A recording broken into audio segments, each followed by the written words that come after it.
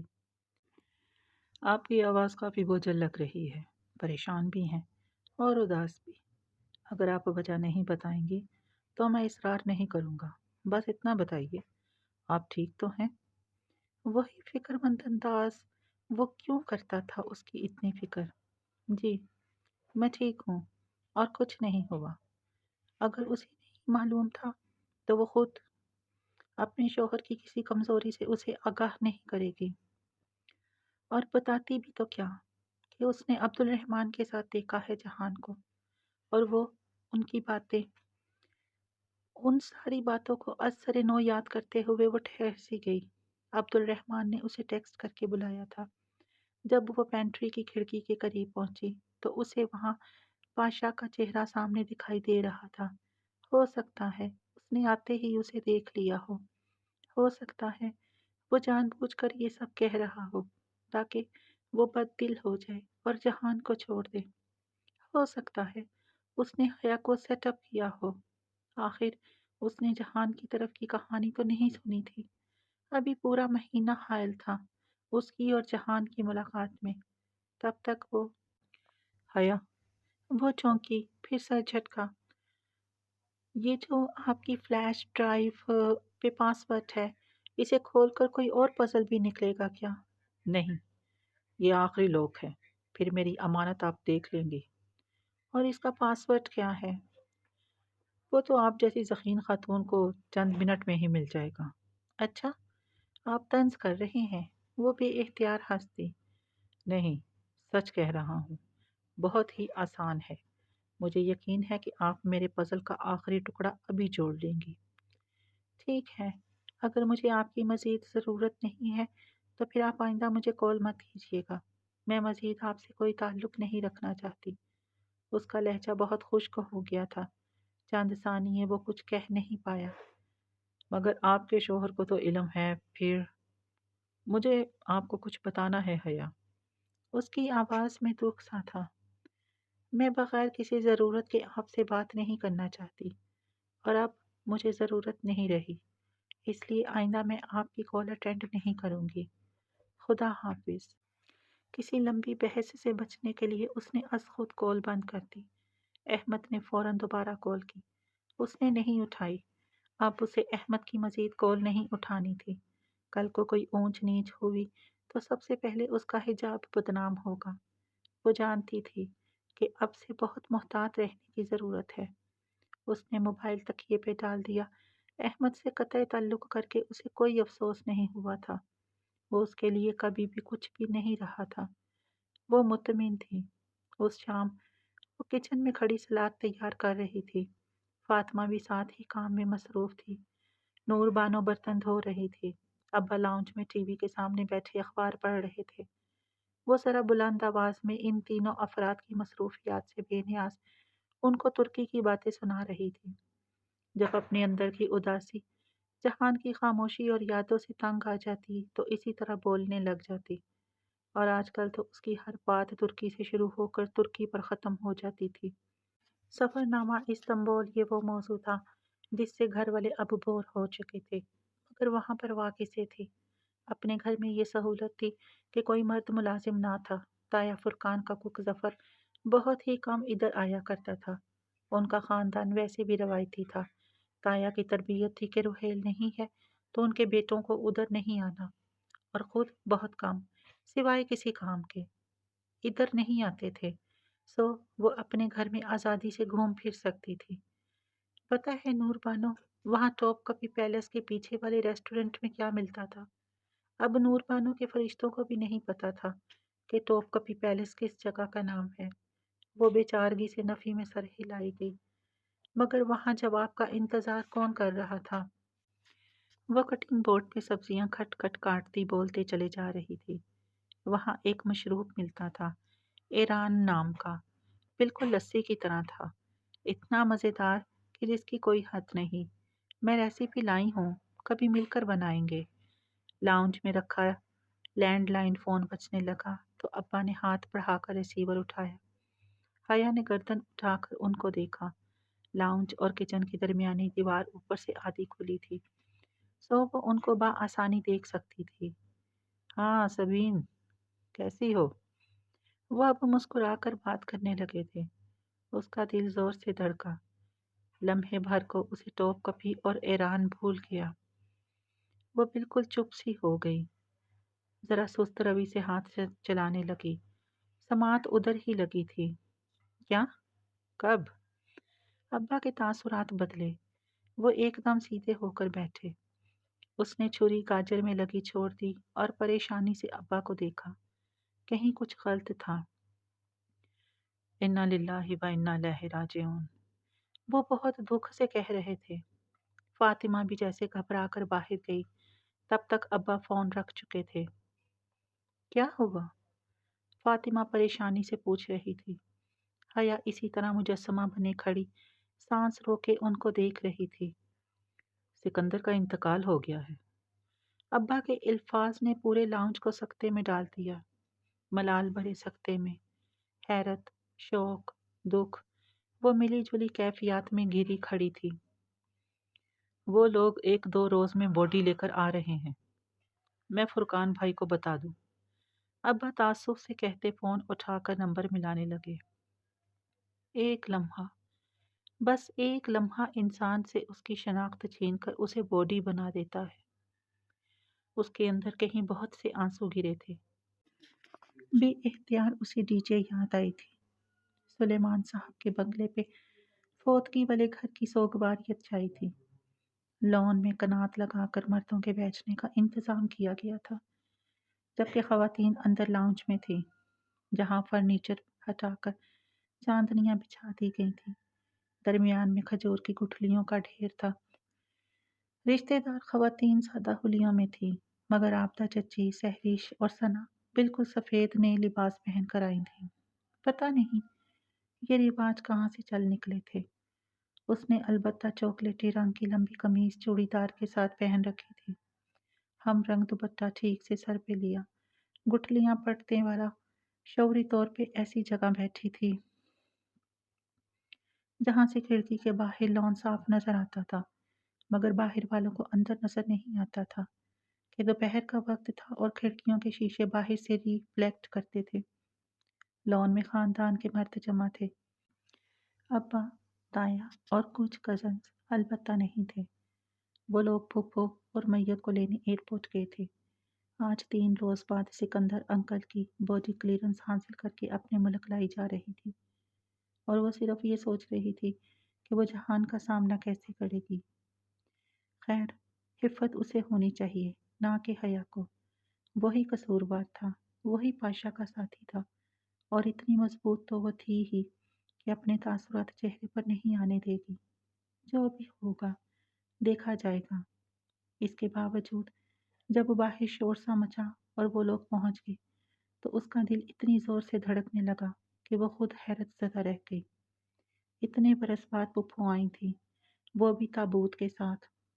Lounge کے دروازے پر خواتین ان سے ملتے ہوئے رو رہی تھیں۔ اونچا بینڈ، بلند سسکیاں، دور دراز کی رشتہ دار عورتیں جو ہر شادی میں سب کی طرف سے گاتی اور ہر فوتگی میں سب کی طرف سے روتی تھی، سب سے آگے تھیں۔ پھپھو بہت نڈال لگ رہی تھیں، بھیگی آنکھوں کے ساتھ فاطمہ سے مل رہی تھی۔ وہ سب ہی کھڑے ہو چکے تھے، لڑکے تابوت اندر لا رہے تھے۔ حیا ذرا ایک طرف ہو گئی اور دوپٹے کا پلو ذرا ترچھا کر کے چہرے پہ ڈال کے ہاتھ سے پکڑ لیا۔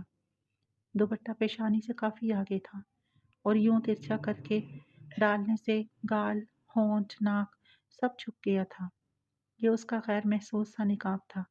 اب اگر وہ نقاب کرتی ہی تھی تو منافقت کیسی کہ باہر کے مردوں سے ہی کرے اور کزنز سے نہ کرے۔ ایک فیصلہ کیا ہے تو اسے صحیح سے نبھائے بھی۔ مرد باہر چلے گئے تو وہ آگے بڑھ کر پھپھو کے گلے لگی۔ حیا، تم کہاں چلی گئی تھی؟ جہان بہت اپسیٹ تھا۔ بے آواز آنسو بہاتی پھپھو اس سے الگ ہو کر آہستہ سے بولی تھی۔ وہ سخت شرمندہ ہوئی۔ کیا تھا اگر پھپھو کو ایک فون ہی کر لیتی؟ اس نے جواب نہیں دیا، جواب تھا بھی نہیں۔ پھر جب وہ اپنی جگہ پر آ کر بیٹھی تو نگاہ کھڑکی پہ پھسل گئی۔ باہر لگے مجمع میں وہ جہان کو کھوجنے لگی اور پھر ایک دم چونکی۔ اس نے بہت سی باتیں سوچی تھی۔ جہان اتنا غیر متوقع تھا کہ اس سے کچھ بعید نہیں تھا کہ وہ اس کے ساتھ کیسا رویہ رکھے گا، مگر جو جہان نے کیا وہ سوچ بھی نہیں سکتی تھی۔ جہان سکندر پاکستان آیا ہی نہیں تھا۔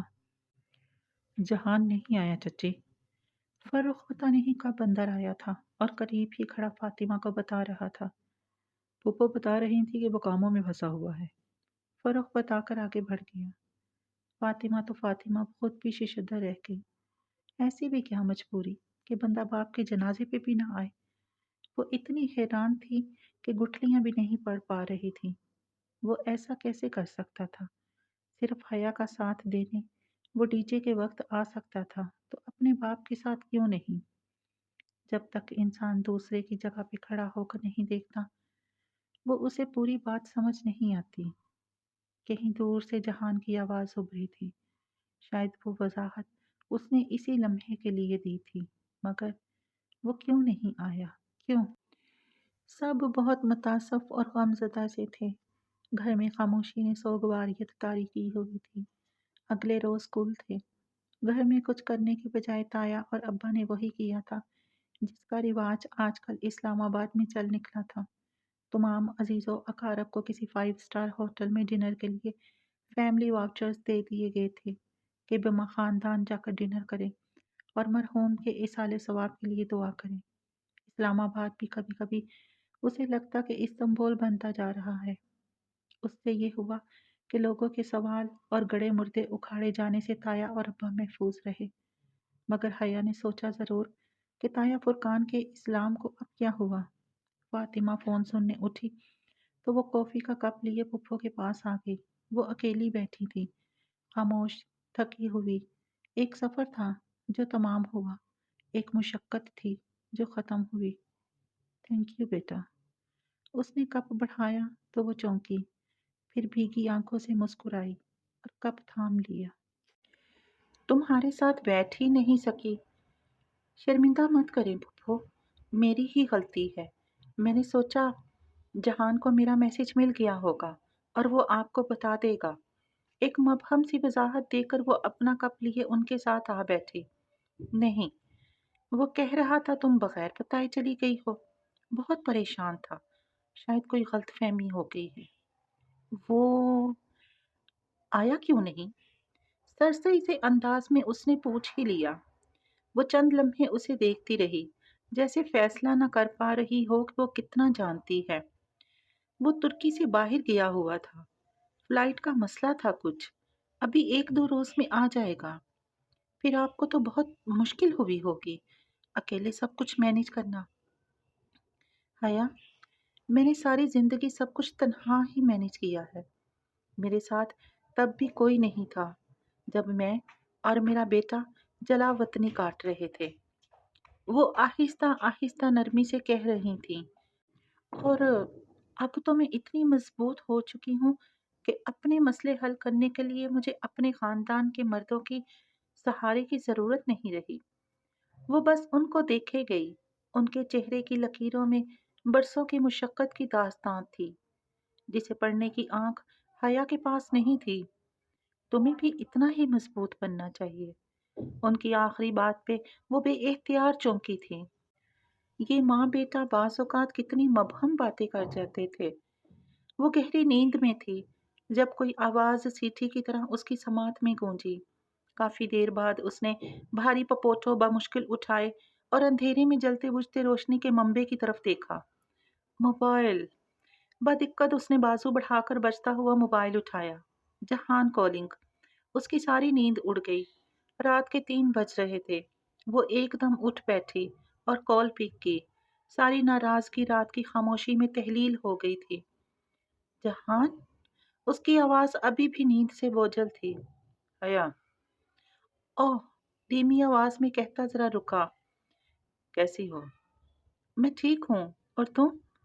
بیک گراؤنڈ کے ساتھ ٹیک لگاتے ہوئے اس نے ریموٹ اٹھا کر اے سی آف کیا۔ کمرہ بہت ٹھنڈا ہو چکا تھا۔ فائن، تم سو رہی تھی؟ ہاں، اس وقت میں فٹ بال تو کھیلنے سے رہی۔ اس نے سوچا، ممی سو رہی ہیں؟ ظاہر ہے۔ اٹھاؤں انہیں؟ نہیں نہیں، ان کو ڈسٹرب نہیں کرنا چاہتا۔ ماموں ہیں یا ڈرائیور؟ وہ جیسے سوچ سوچ کر بول رہا تھا۔ نہیں، ابا اور اماں شام میں لاہور گئے ہیں، کوئی فوتگی ہو گئی تھی، صبح ہی آ جائیں گے۔ کیوں؟ وہ ایک دم چونکی۔ تم کہاں ہو؟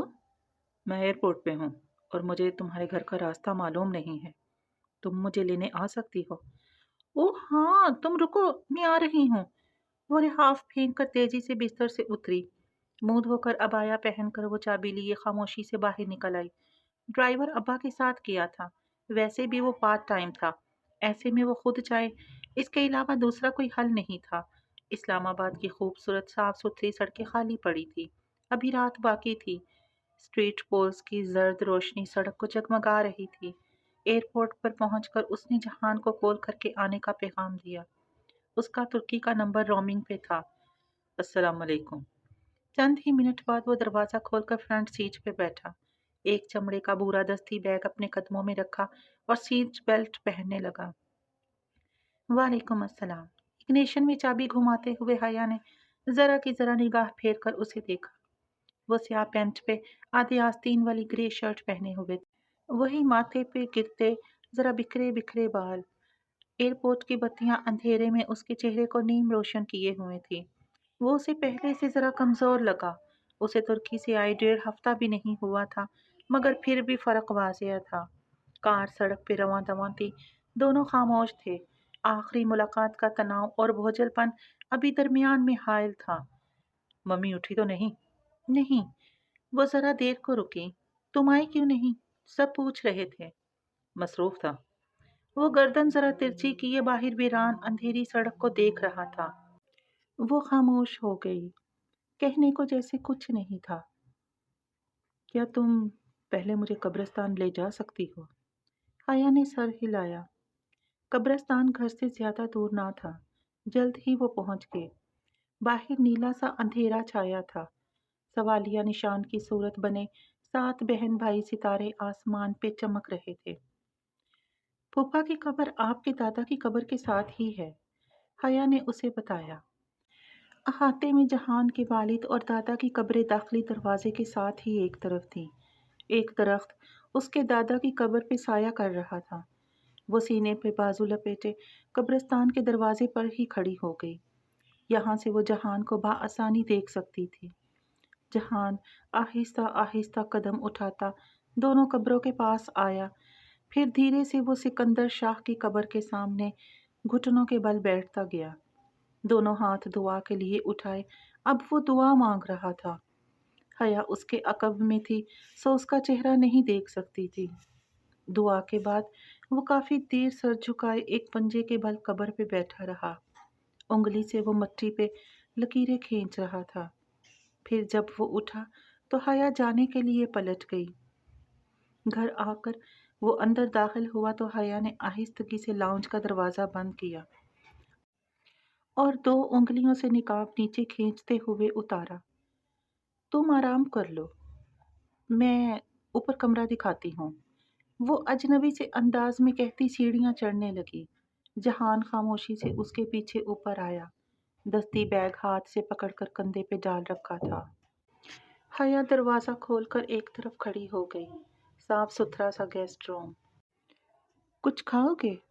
اس نے چوکھٹ پہ کھڑے کسی رسمی میزبان کے لہجے میں پوچھا۔ جہان نے بیگ بیڈ پہ رکھا اور ساتھ بیٹھا۔ بس 1 کپ چائے، میرے سر میں درد ہے۔ وہ جھک کر جوگرز کے تسمے کھول رہا تھا۔ وہ الٹے قدموں واپس پلٹی، چند منٹ بعد جلدی جلدی چائے بنا کر لائی۔ وہ بیڈ پر نیم دراز آنکھوں پہ بازو رکھے ہوئے تھا۔ چائے؟ اس نے کپ سائڈ ٹیبل پہ رکھا، وہ ہلا تک نہیں۔ جہان؟ مگر وہ سو چکا تھا۔ حیا کی نگاہیں اس کے پاؤں پہ پھسلی، جوگرز کے تسمے کھول چکا تھا مگر اتارے نہیں۔ پتہ نہیں کیوں اسے ترس سا آیا، شاید وہ تھکا ہوا تھا، شاید بیمار تھا۔ اس نے اے سی آن کیا اور دروازہ بند کر کے باہر آ گئی۔ صبح وہ دیر سے اٹھی، لاؤنج میں آئی تو پھپھو اور فاطمہ چائے پی رہی تھی۔ 11 بج چکے تھے۔ نور بانو، میرا ناشتہ! نوری بانو کو پکار کر وہ ان کے پاس آ بیٹھی۔ فاطمہ لاہور والوں کا تذکرہ کر رہی تھی۔ آپ لوگ کب آئیں؟ صبح 8 بجے پہنچ گئے تھے، تم سو رہی تھی، فاطمہ مسکرا کر کہنے لگی۔ اچھا، جہان اٹھ گیا؟ حیا کی نگاہ سیڑھیوں کے اوپر پھسلی تو یوں ہی لبوں سے نکلا۔ وہ دونوں ایک دم اسے دیکھنے لگی۔ جہان؟